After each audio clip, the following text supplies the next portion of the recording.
in Germany, he talked about Prime Minister and the Constitution also. How do you see this? It is not new, it is not surprising. Rahul Gandhi has always taken pot shots at India whenever he goes abroad. Whenever he is elsewhere, he ends up speaking ill about our nation, about our Prime Minister. So I think it is very unfair that a leader from opposition party takes this kind of approach when he is traveling, when he is supposed to be talking proudly about a nation, when nations across the world are moving ahead or coming forward to honor our Honorable Prime Minister with the highest civilian awards of their country. The Prime Minister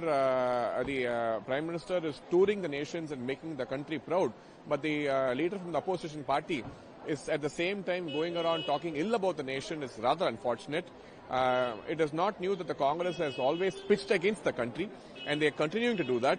And I don't think or I don't believe that their faith lies with India, their loyalty lies towards India. It is very unfortunate, but this is the reality.